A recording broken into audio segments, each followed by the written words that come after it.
Or back to another bang on me And that channel. package is Hope you enjoy it actually and let's get insane, it by the on. way, the hype. Today I I just have felt for it you the once again, FNCS just coursing through my thing in veins. Party Okay, Royale. we got to set the stage a little bit coming into day number 2, okay? I'm kind of curious to pick your brain a little bit, Reese. I wanted to see, some of these trios are having a difficult time just landing and getting these contested POIs and making it out alive. So I'm curious to see, do you think trios might be changing up their drop spots coming into day number 2?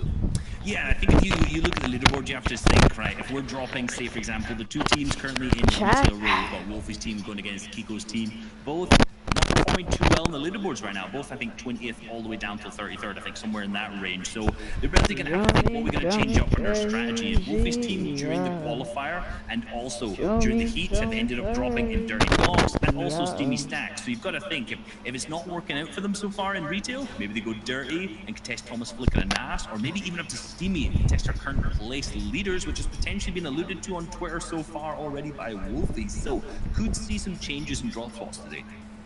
Yeah, I think that's always bound to happen on that second day, right? Teams sort of maybe get a bit nervous about how they performed on the first day, so they look to switch things up. Definitely a possibility. All right, Levin, talk to me about some sleeper teams, because I feel like you've got one. Didn't get much broadcast time yesterday, but they're still performing extremely well. Well, yeah, Zeke, there were 3 teams in the top 10 that stood out to me for contrasting reasons, right? Kiriachi, Stormy, right, and Toos over at Slurpee. Really interesting team, one of the best teams mechanically in all of Europe, and they were incredibly consistent. They played incredibly well. But the one thing that stood out to me, 2.83 average eliminations. Lowest of anybody in the top 10. Weird for a team who you maybe expect to be a bit more aggressive outside of Slurpee, right? Taking a look over at Misty Meadows, though, Pizza, Ardit for Strokey, a record-breaking team from the qualifying weeks. Complete opposites, right? 5 average eliminations, the second highest of anybody in all of the lobby, right? These guys were incredibly aggressive, getting a lot of their points via eliminations, and all the way at the top of the map, right? This one is the most...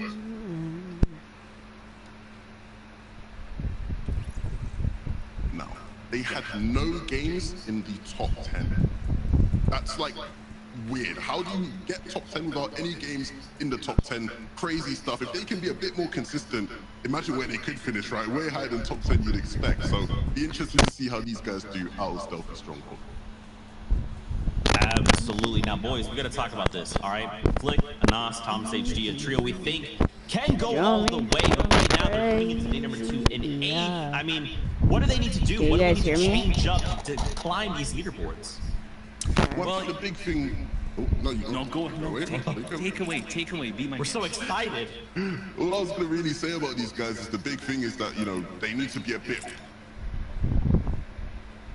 We saw in zones like this where they land dirty dots, they weren't really getting too aggressive. They usually take kills like this to look for search tags. But typically on their teams, you maybe see them get a bit deeper, maybe try to get positions a bit deep in the zone so they have a larger range of teams to get storm search tags. Nothing too, out of the norm, nothing too spectacular, but just a small tweak that they could make. Now, I kind of want to shift topics really quickly, because I want to remind everybody of our predictions coming into day number 2 of the finals. Levin, Shayo, you both agree that Anas, Flick, and Thomas HD, this is why I brought up my point, because you do think they could go all the way. Yeah, I'm sticking with the boys. I think they will be hungry to finally get that FNCS championship win, and they are still poised to really, put a good performance into it. Sitting in 8th for the moment, they're still hopeful. Yep, and I've gone with Tayson, Nate, and 4ZR.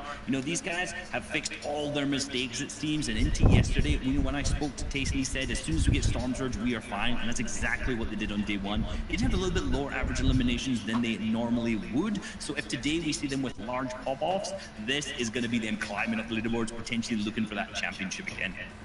Yeah, and Sancho looks like a genius because his pick is in first right now with Refsguard, Savage, and Endurance, so if they can just stay there, Sancho's going to take it all to them.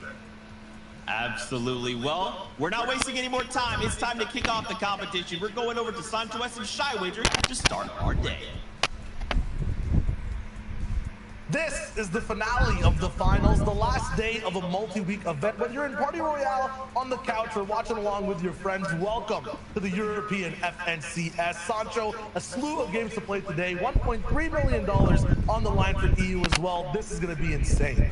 And don't you go anywhere because the action is already kicking off with our #1 place team being contested at Steamy Stacks. We all saw this going down on social media. Will it be Wolfies actually here? No, it's actually Nexus Trio. This is what we're talking about. The adjustments are already happening in day 2 because $1 million+ are on the line and the championship is at stake. And here is our defending champion 10, Janice and Chapix already trading between Highcrest. It is a deja vu moment, the sequel to the fireworks that we saw in day 1. Shio, it's already picking up, baby. It is the FNCS EU. Yeah, it's absolute deja vu. Highcrest already going down inside the first game. We saw 12 tournament, games played FNCS tournament in Party Royale. There's 12 games to play, and all 6, these guys fought over and over again. Highcrest either going down first or Hen this time. It won't be Highcrest. Knight and Vortex will have to try to pick up the slack here, but with a top-tier trio who's won this POI over and over, just breathing down your neck, it seems absolutely impossible.